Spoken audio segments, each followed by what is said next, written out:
Madame, Monsieur, bonjour, bienvenue à votre émission et merci de votre fidélité. Tous les ans, les musulmans célèbrent le mois sacré du Ramadan, le quatrième pilier de la foi islamique. Le mois du Ramadan, c'est d'abord l'observance du jeûne du lever jusqu'au coucher du soleil. Mais le mois du Ramadan, c'est plus que ça. Il est d'abord le moment d'une grande spiritualité profonde. Par exemple, le musulman observe un certain nombre de pratiques telles que la solidarité, l'empathie. Eh bien, pour parler de toutes ces dimensions, j'ai le plaisir d'inviter ce matin Abdelwadoud Gourou. Bonjour. Bonjour. Merci de nous rendre visite pour parler précisément du mois du Ramadan dans toutes ses dimensions et notamment cette dimension de la spiritualité. Voulez-vous nous rappeler d'abord la genèse coranique du mois du Ramadan? Dans le Coran, donc dans la deuxième sourate du Coran, la sourate Al-Baqarah, la sourate de la génisse, il y a plusieurs versets qui prescrivent donc le rite du jeûne pour les musulmans, et d'ailleurs qui inscrit très clairement ce rite dans une dimension universelle. Ce verset, le voici. Dieu dit donc dans le Coran: Ya ayyuhalladhina amanu kutiba alaykumus siyamu kama kutiba alal ladhina min qablikum la'allakum tattaqun. Une traduction possible, c'est: ô vous les croyants, ô vous qui avez la foi, le jeûne vous est prescrit comme il a été prescrit à ceux qui vous ont précédés. Jeûner pourvu que et en vue d'acquérir cette qualité qui s'appelle la taqwa, la crainte de Dieu, la conscience de Dieu. C'est la finalité du jeûne par le Coran lui-même. Et vient ensuite une série donc de jeûnes qui présentent les règles à suivre pour l'abstention donc de nourriture, de boissons et de rapports intimes du lever du soleil, ou de l'aube plutôt, jusqu'au coucher du soleil, pendant donc un mois particulier qui est le mois de Ramadan, mois durant lequel a été révélé le Coran comme une guidance pour l'humanité et comme une direction, et porteur de signes clairs. Et les mêmes versets font référence à différentes situations, notamment le voyage qui implique une exemption du jeûne pour les personnes également qui sont malades ou qui sont incapables physiquement de faire le jeûne. Ils sont exemptés. Dans certaines conditions, ils peuvent récupérer ces jours qui n'ont pas été faits ou les compenser en nourrissant un pauvre. Ça, ce sont les principaux versets qui font référence au Ramadan. Alors, quel est le sens de cette abstinence telle que la tradition islamique le dit et le confirme? Le rite consiste à s'abstenir. Le mot saum en arabe, ça veut dire s'abstenir de manger, de boire, de rapports intimes avec son conjoint, de l'aube jusqu'au coucher du soleil. Ça, c'est la signification d'un point de vue juridique. Bien sûr, elle doit être accompagnée d'une intention claire. C'est également, fait partie également du principe du rite. Mais c'est, on pourrait dire, l'aspect superficiel et apparent du jeûne. Il y a plusieurs dimensions que les maîtres musulmans recommandent, à commencer par le prophète lui-même qui appelait les musulmans à ne pas se contenter d'une abstention ou d'une privation purement extérieure, mais qui les invite plutôt à approfondir le sens profond et spirituel du jeûne. On a des grands savants comme l'imam Al-Ghazali ou l'imam Al-Sha'rani, par exemple, qui ont parlé des différents niveaux du jeûne. Quels sont les actes concrets au quotidien que le musulman doit donc commettre pour véritablement répondre à cette injonction divine qui est jeûner le mois du Ramadan? Avant de commencer la journée du jeûne, déjà à l'aube, il est recommandé de prendre un repas léger. Un repas léger qui va être aussi en même temps le soutien qui va accompagner le jeûneur pendant la journée. Mais il y a cette abstention, comme on l'a dit, cette privation de nourriture. On ne mange pas, on ne boit pas, on n'a pas de rapport intime. Mais il y a également un autre niveau d'abstention. Recommandé également, c'est une discipline, de tenir sa langue, tenir aussi ses pensées, tenir ses sens. Tous les sens sont sollicités et sont concernés par cette discipline et par ce travail intérieur, par une forme de détachement concernant les désirs et les passions qui passent et qui prennent support sur l'alimentation. Les plaisirs de la chair et du ventre, effectivement, ce sont les portes par lesquelles les passions touchent l'être humain. Et donc cette privation amène l'être humain plutôt à renoncer, à se détacher et à s'élever aussi. C'est un des sens du mot saum en arabe, c'est s'élever au-dessus de la nature humaine. Alors ça, c'est la première dimension concrète. Vous avez cité à l'instant le grand imam Al-Ghazali qui, lui, a une autre explication, non pas à l'encontre de celle que vous venez de dire, mais plutôt il complète que le siyam, que le jeûne, va au-delà de la simple observance. Quelles sont les autres explications que l'imam al-Razali donne à la question et à la pratique du jeûne? L'imam al-Ghazali, résumant des enseignements des maîtres spirituels, explique qu'il y a 3 catégories de jeûneurs. Il parle donc d'une première catégorie qui correspond au jeûne des aliments, on pourrait dire, du jeûne du corps. C'est la catégorie du commun des croyants. Ensuite, une autre catégorie plus élevée et plus exigeante, la catégorie de l'élite. La catégorie de l'élite des croyants qui intègre à la fois l'abstention, donc le jeûne des aliments et du corps, et qui également approfondit pour un jeûne des sens, des organes, de la parole, un jeûne de l'ouïe, un jeûne de la vue, où il s'agit effectivement de réserver, de consacrer et de protéger les sens de l'être humain pour qu'il ne soit pas corrompu et entaché par une perturbation, si on peut dire, de la vie ordinaire. Ça, c'est le jeûne de l'élite. Et il y a un autre niveau, la troisième catégorie encore plus élevée, qui est le jeûne de l'élite, qu'il associe aux prophètes et aux saints, donc c'est un niveau effectivement très élevé, où là, c'est plus que cela, c'est le jeûne du cœur. Le jeûne du cœur, donc on voit bien qu'il y a le niveau du corps, le niveau un niveau plus profond qui est au niveau de l'âme, si on peut dire, et un niveau encore plus profond qui est au niveau de l'esprit, du cœur, où il s'agit de vider le cœur et de le remplir et de l'occuper uniquement par le dhikr, le souvenir et l'invocation de la présence d'Allah. Vous avez traduit une œuvre du XVIe siècle d'un théologien Sha'rani, les règles spirituelles et le secret du jeûne. Que nous dit ce grand penseur du XVIe siècle? Voilà, l'imam Sha'rani confirme cette distinction de niveau du jeûne et il donne une méditation d'une parole prophétique, ce qu'on appelle un hadith qudsi, une parole sainte, où Dieu parle, la première personne par la bouche du prophète, qui parle du jeûne, qui nous dit, donc Dieu dit, tous les actes du fils d'Adam lui appartiennent, sauf le jeûne par il m'appartient, Dieu dit il m'appartient, et c'est moi qui en paie le prix. Et l'imam Sha'rani parle de cette parole pour montrer en quoi le jeûne constitue un acte unique en son genre, ou plutôt même une absence d'acte humain, où c'est d'abord, nous enseigne-t-il, un attribut divin. Ne pas manger, ne pas boire, en réalité, c'est s'approcher, goûter et participer d'un attribut transcendant, de la transcendance divine.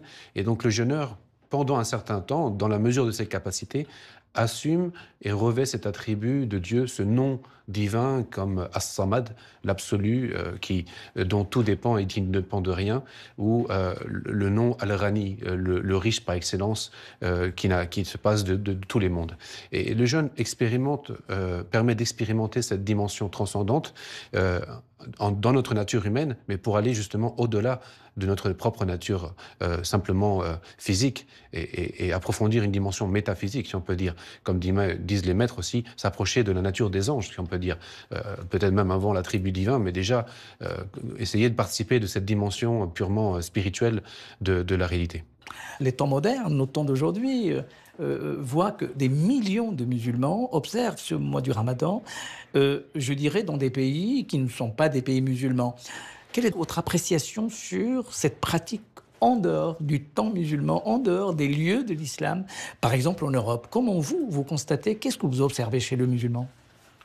Le jeûne est une pratique universelle qui n'est pas simplement réservée à la religion musulmane. Donc il peut déjà y avoir pour les non-musulmans qui observent et qui voient les musulmans jeûner, peut-être un rappel et reconnaître des correspondances et des convergences avec leur propre religion, bien que les formes du jeûne puissent être différentes. Le principe et la finalité du jeûne est la même, c'est ce sens de la discipline, ce sens de l'éducation de l'âme, de cet approfondissement de la spiritualité qui est dans chaque être humain, et que le jeûne permet quelque part de toucher et de réveiller en nous. En diminuant l'influence des sens et du physique, c'est la dimension spirituel qui s'éveille. Et le cœur devient plus doux et devient plus sensible. C'est ça aussi une des sagesses du jeûne. Et ça, c'est quelque chose, effectivement, qui n'est pas propre à l'islam, mais qu'il partage avec les autres grandes religions et traditions spirituelles.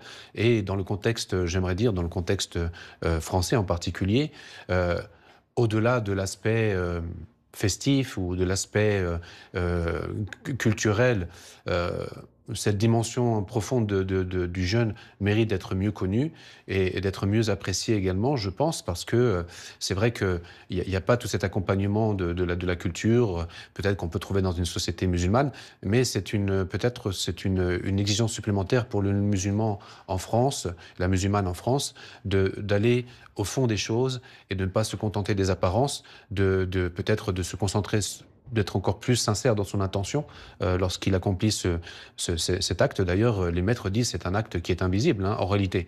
Le jeûne, ne pas manger, ne pas boire, c'est quelque chose qui ne peut pas se voir quelque part. Donc c'est un non-acte, et c'est un acte invisible. Ça fait aussi partie des secrets qui mettent à l'épreuve la sincérité du croyant.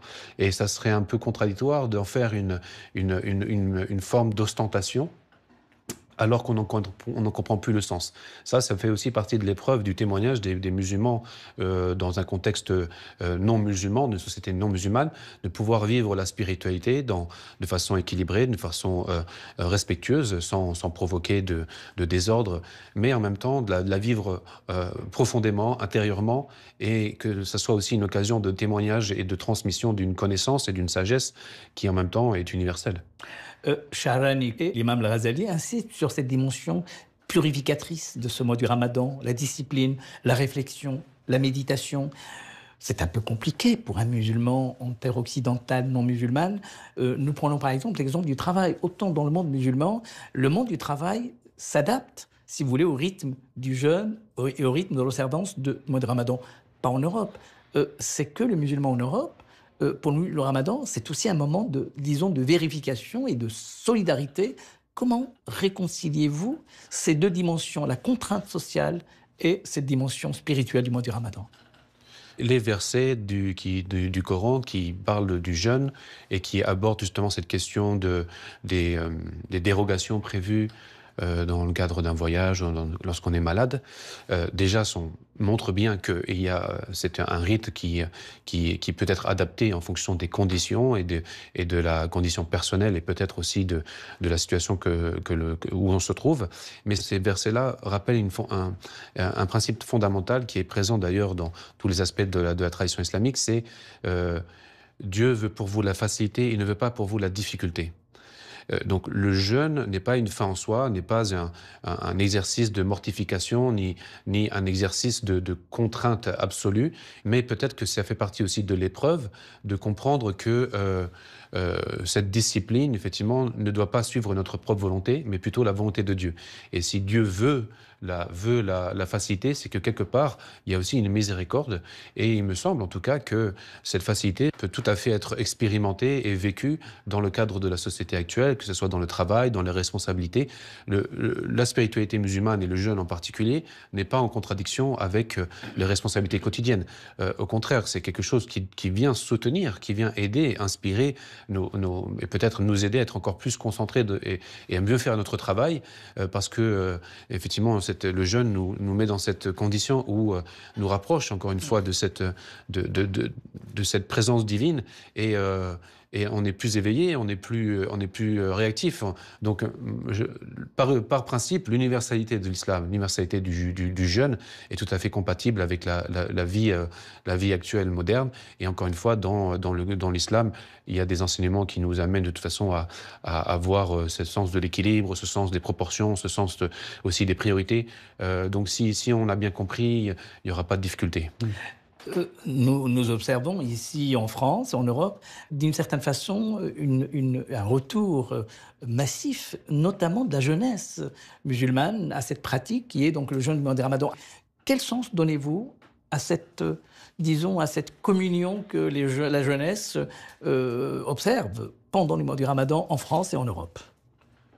Je pense que c'est un peu révélateur peut-être d'une époque où les musulmans sont touchés, mais aussi au-delà d'eux, je pense les personnes en général. On est dans une époque, effectivement, où cette dimension spirituelle a été un peu perdu de vue, où l'individualisme, le matérialisme ne répondent pas et n'apportent pas une vraie nourriture spirituelle pour les personnes. Et peut-être des musulmans nés ici redécouvrent effectivement ce sens du jeûne, ce sens de la religion.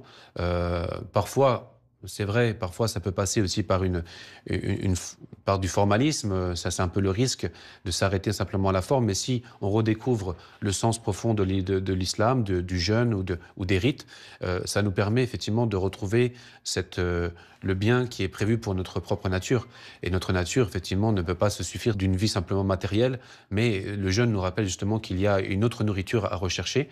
Et c'est en se privant justement d'aliments et de boissons qu'on se rend compte combien nous avons besoin et nous avons soif et faim de cette nourriture spirituelle. Et ce n'est pas pour rien d'ailleurs que le jeûne de Ramadan a été prescrit pendant le mois durant lequel a été révélé le Coran. Il y a aussi une correspondance mystérieuse entre cette privation ou cette abstention et en même temps cette possibilité de communion avec la parole de Dieu, avec le festin de Dieu qui se trouve dans le Coran et ces prières surrogatoires qui viennent aussi illuminer les nuits du croyant. La journée se passe dans l'abstention, mais le soir, elle se passe dans la révélation et dans la récitation du Coran. Est-ce que ce n'est pas forcément aussi un élément qui révèle un désir de s'inscrire dans une généalogie, dans une histoire, renouer avec la communauté d'appartenance, parce que toute l'année, ce n'est pas forcément, le contexte ne le permet pas forcément. Est-ce que ce n'est pas également une façon de s'inscrire dans un destin collectif? Alors moi, en tant que théologien, je vous dirais que les 5 piliers de l'islam sont tout à fait praticables, quels que soient les contextes, quelles que soient les époques, en tout cas dans leur esprit et dans les adaptations nécessaires.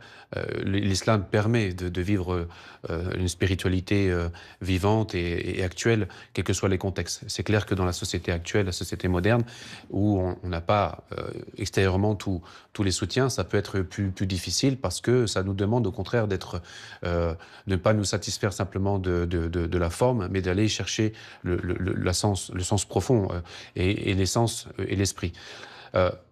En effet, il y a pour cette génération une occasion assez particulière de pouvoir retrouver ces racines spirituelles qu'ils trouvent naturellement dans la foi que leurs parents leur ont transmis, donc de rester fidèles à leurs racines. Et tout en étant en même temps pleinement citoyens, participer pleinement à la vie et au développement de la société dont ils font partie. Et il me semble qu'il y a peut-être en ce moment effectivement un exemple intéressant en Europe, la présence de musulmans européens, français ou d'autres pays européens qui montrent comment on peut tout à fait concilier cette fidélité et cette pratique de la foi de façon intelligente, de façon sage, de façon équilibrée et en même temps la responsabilité en tant que citoyen, en tant que membre d'une famille nationale. Et il me semble que c'est un beau défi à relever où il y a quelques écueils à éviter, en effet. Celui qui consisterait peut-être à penser qu'on doit s'intégrer en renonçant à notre propre identité spirituelle, ou au contraire qu'on doit se recroqueviller sur soi-même, se replier sur soi-même, sans avoir de contact avec la société.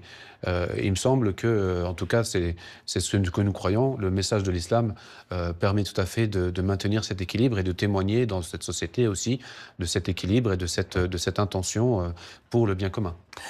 Les rencontres que vous avez avec les musulmans et notamment avec la jeunesse musulmane, quelles sont les interrogations, quelles sont les questions, quelles sont les préoccupations que ces musulmanes et ces musulmans vous expriment lorsque vous êtes face à eux, notamment lorsque vous faites le prêche?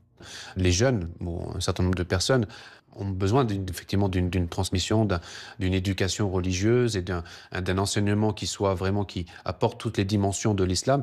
Parfois, manquant toute cette dimension-là, sont portés de façon un peu automatique à poser des questions qui concernent plutôt les aspects extérieurs, formels et d'application, on va dire, de vouloir une réponse simplement sur des questions pratiques. Par exemple sur le jeûne, pour dire, voilà, si je ne fais pas ça, quelle est la règle? Il y a des questions de cet ordre-là, sur les règles. Et dans ce cas-là, effectivement, on peut rappeler la règle. Et les règles, d'ailleurs, l'islam le dit très clairement, l'islam est la religion, encore une fois, qui est facile, dans le sens où le but, c'est d'abord l'adoration de Dieu, l'intention de se rapprocher de lui. Et l'islam est un moyen qui permet, la religion est un moyen, c'est pas une fin en soi. Il ne faut pas être non plus trop concentré sur les règles, parce qu'elles sont simples et c'est pas à nous de les compliquer. Et plutôt se concentrer d'abord sur l'intention. Les actes ne valent que par les intentions, nous dit le prophète. Se concentrer sur la sincérité et faire ce que l'on peut, se faire ce que l'on peut.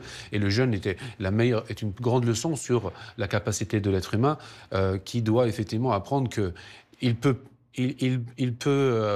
jusqu'à un certain point, mais le jeûne, à un moment donné, ne lui appartient plus. C'est un attribut divin, donc on ne doit pas trop exagérer sur la capacité de l'être humain par rapport à ça. Donc on doit essayer de rappeler la priorité, les intentions, la finalité du jeûne, qui est, encore une fois, la conscience de Dieu, nous aider à prendre plus conscience de Dieu, de sa présence et de sa miséricorde. Rester dans ce sens de l'unité, du tawhid, l'unité, vivre la foi, mais pas en étant une personne séparée entre lorsque je suis à la mosquée, lorsque je suis à la famille, lorsque je suis au travail. Et ça, c'est intéressant parce que ça permet effectivement de rappeler que le croyant musulman vit sa foi de façon naturelle, sans exagération, sans ostentation, sans prosélytisme, mais en même temps, il a aussi la responsabilité d'être cohérent, de témoigner de cette présence et de cette intelligence de la foi et de cette sagesse dont il est porteur. Ça devient une responsabilité. Ça devient une responsabilité qui peut contribuer vraiment, apporter une contribution constructive, même dans la société. Pendant ce mois de Ramadan, il y a disons, le souci de l'autre, la prise en compte de la condition humaine. Comment cette pratique de solidarité, à votre avis, s'exprime? Est-ce que vous avez des exemples à donner? Oui, c'est sûr que le Ramadan, à ce niveau-là, est une occasion aussi intéressante, notamment avec toutes les initiatives qui se mettent en place dans de nombreuses mosquées en France, où au moment de la rupture du jeûne, c'est un moment de spiritualité très particulier, où le passage entre le jeûne de la journée et donc la rupture du jeûne au moment du coucher du soleil, donc du crépuscule, revenir vers la nourriture, vers ce qui était auparavant interdit, entre guillemets, c'est pas un retour simplement à la nature ordinaire ou au penchant de l'âme.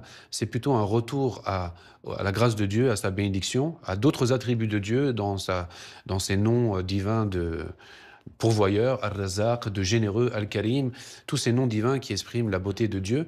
Et le musulman qui reçoit ces dons de Dieu, qui reçoit cette nourriture de Dieu, ne peut pas ne pas la partager d'une certaine manière, parce que effectivement, c'est vraiment un moment de joie, hein, c'est un moment de joie, de gratitude. Les versets parlent vraiment aussi de cette double vertu de la patience dans le jeûne, mais aussi de la gratitude pour les dons que nous recevons, de cette nourriture qui nous arrive, la nourriture spirituelle et la nourriture aussi physique.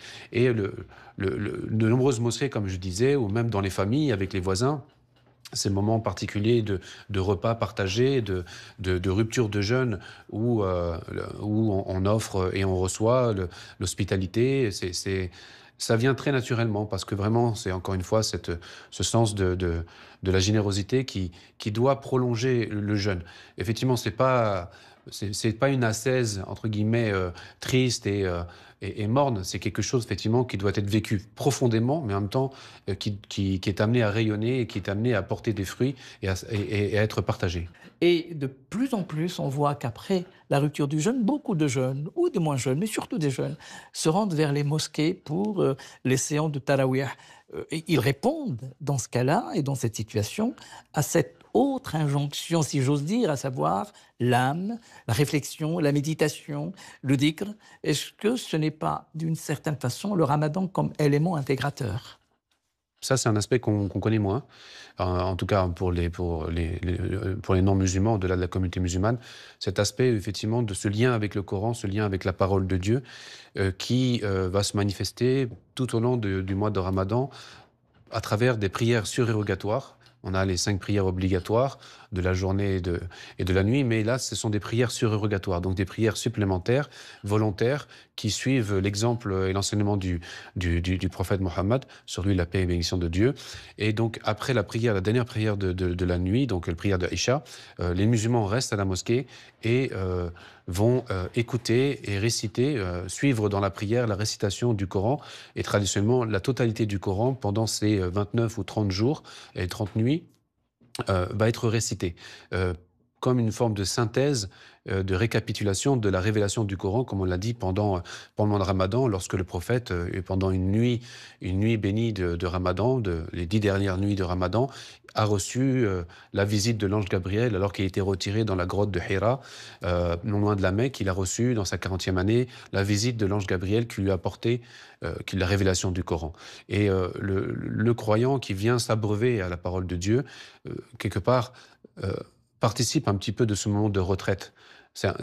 Il faut le dire, il y a un besoin de retraite spirituelle. Il y a un besoin de retraite spirituelle, il y a un moment un besoin effectivement de retour vers la présence de Dieu. Et ça passe par le jeûne dans la journée, mais ça passe aussi la nuit par ces prières surérogatoires, qui sont une occasion aussi pour la communauté de se réunir.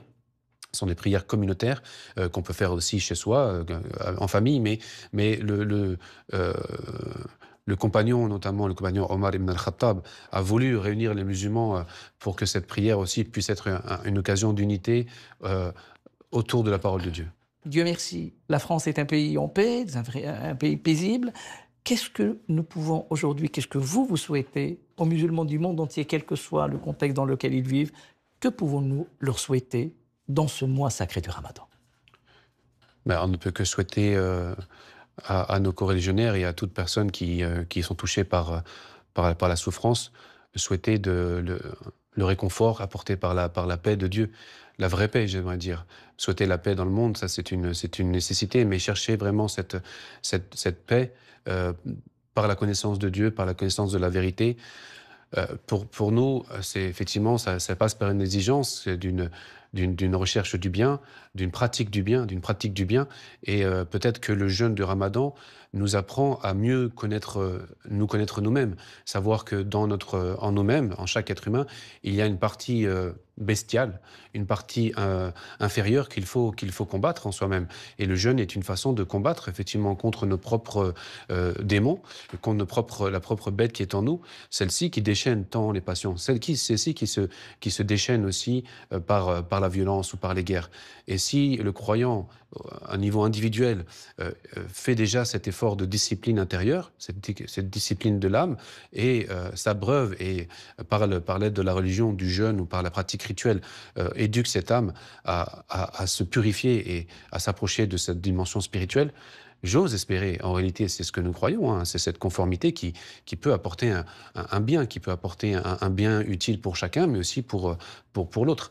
Et c'est ce que je formule dans mes prières, et pour ceux qui souffrent, et pour les musulmans en particulier, qui puissent trouver toujours le réconfort auprès de Dieu, savoir qu'il y a de toute façon une miséricorde qui l'emporte toujours sur chaque situation, et de ne pas perdre l'espoir, et de continuer effectivement à prier et à garder ce lien avec Dieu, et que la vraie paix effectivement doit être cherchée par l'élévation et par la sincérité et par cette éducation dont j'ai parlé. Merci à Abdelwadid Gourou de nous avoir accompagnés en cette matinée pour parler de ce mois sacré du Ramadan. Vous avez traduit l'œuvre de Sha'rani, un théologien du XVIe siècle, Les règles spirituelles et secrets du jeûne, aux éditions I. Je vous souhaite à vous et à l'ensemble des musulmans du monde entier un très bon mois du Ramadan, de paix, de fraternité. Merci à vous de nous avoir suivis. Vous pouvez toujours nous regarder sur le site France.tv, ainsi que toutes les émissions des Chemins de la Foi qui continuent. Merci à vous. Bon dimanche, à la Madame Moubarak. À très bientôt sur France 2. Au revoir.